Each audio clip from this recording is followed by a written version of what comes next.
Préparé pour un autre voyage, je vous emmène à Shanghai faire un tour au salon d'antiquité et de haute joaillerie créé par le Belge Maximin Berco et le bel Italien Niccolò Mori. Du beau, rien que du beau. C'était au printemps dernier, Shanghai, dans la douceur du mois de mai, recevait pour la seconde fois le salon d'antiquité et de haute joaillerie. En abrégé, c'est imprononçable, mais que de belles choses ont réussi à réunir les Berco des antiquaires belges. Les critères, c'est la qualité, surtout.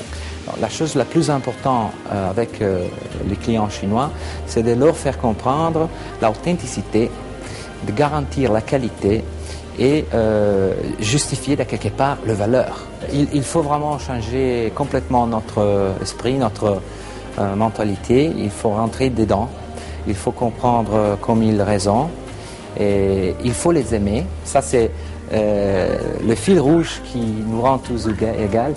Créer une liaison de confiance, c'est la première chose à faire en Chine. Pour réussir, il ne suffit pas de choisir quelques pièces exceptionnelles dans le patrimoine occidental. Comprendre la culture chinoise était primordial pour les fondateurs de ce salon. J'étais venu étudier en 2001, envoyé par la Sorbonne, et je faisais mes recherches au musée de Shanghai dans l'après-midi. Et avec le temps, on va dire, les gens du musée de Shanghai voulaient organiser une exposition des tableaux de mes parents au musée. Ce qui a fait qu'on a enclenché la machine, etc. L'idée, en fait, c'est d'apporter quelque chose à la Chine.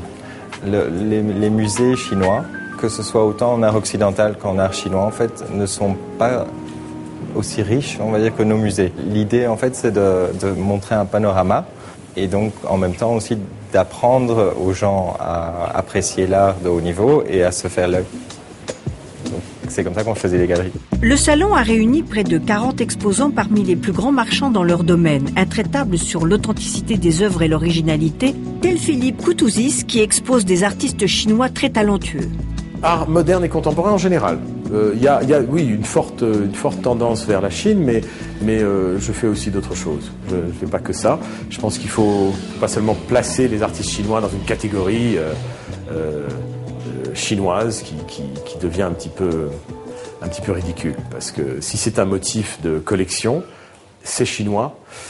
On finit par peut-être s'interroger et on risque peut-être de découvrir des choses un petit peu curieuses. Est-ce que c'est meilleur parce que c'est chinois? Non, il faut que ce soit objectivement bon. Ça doit être la démarche d'un galeriste. D'aller chercher de manière classique, oui, peut-être, oui, de manière classique, probablement, oui. Ce que doit faire un galeriste, c'est-à-dire qu'il doit d'abord aimer ce qu'il fait, aimer la peinture, aimer la sculpture, aimer ce qu'il veut exposer, et puis après l'avoir aimé et s'être rendu compte de pourquoi et pourquoi ça valait la peine d'être présenté au public, et ben il doit le faire et il doit bien sûr représenter l'artiste. Ça a l'air très très simple comme ça, mais c'est pas toujours évident. Ainsi, l'on découvre enfin de nouveaux talents qui s'associent avec bonheur aux meilleurs de l'art classique chinois, venus tout droit de Paris.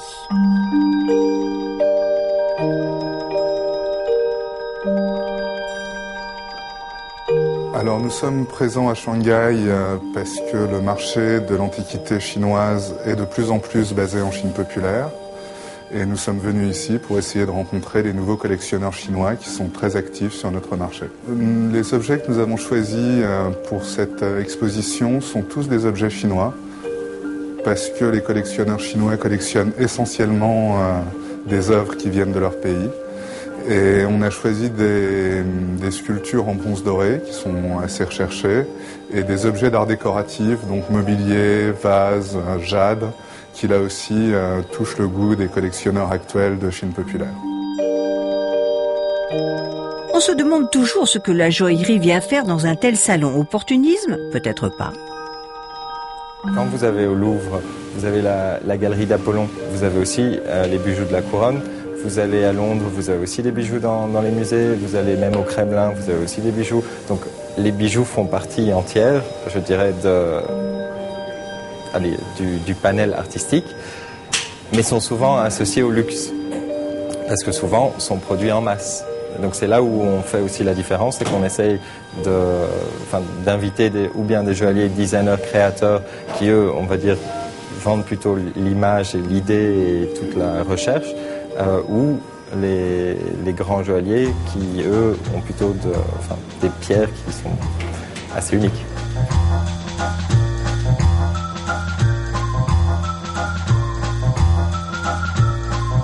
La France était représentée par l'un de ses meilleurs talents.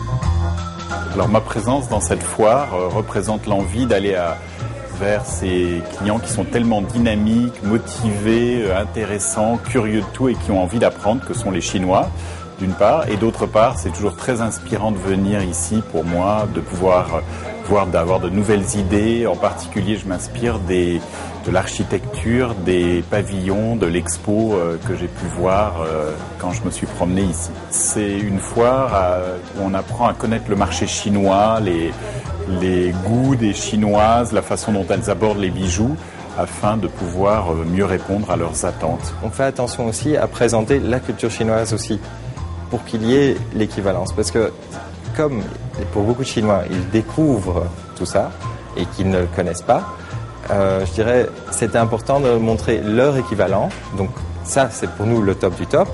Donc ce qu'il y a que je ne connais pas, ça vaut ça. Et ce qui fait que ça les intéresse encore plus. Tableaux et meubles de lac avaient leur place ainsi que la calligraphie, mais il y a, comme on le sait, des artistes avant-gardistes dans la galerie de Pearl Lam. Je pense que c'est très important d'avoir un salon comme ça, car la Chine est très grande.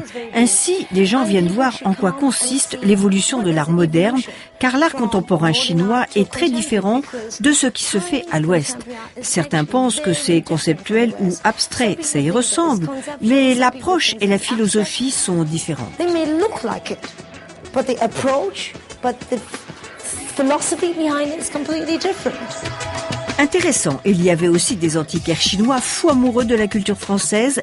La lique était bien défendue. 20 years ago, I met Lalique. Il y a 20 ans, j'ai découvert la lique à Paris, au marché aux puces.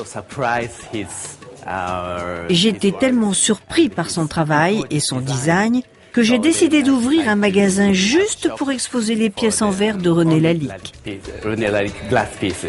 Quelle est votre définition du luxe?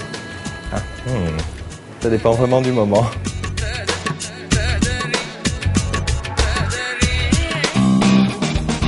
C'est sur ces jolies images que se termine cette émission. Merci à Jean-Claude Mas de nous avoir reçus en ces domaines.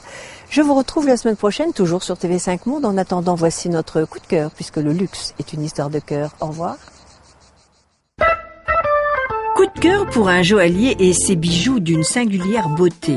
Il monte du diamant noir sur de l'acier, du brut sur de l'or. Il zippe quelques rangs de perles de façon très coquine et classe à la fois. Orne le béton avec de l'or et c'est beau.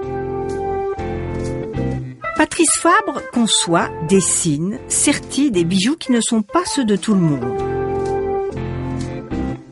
Le raffinement personnel, les pièces uniques et sur mesure, nous, on aime.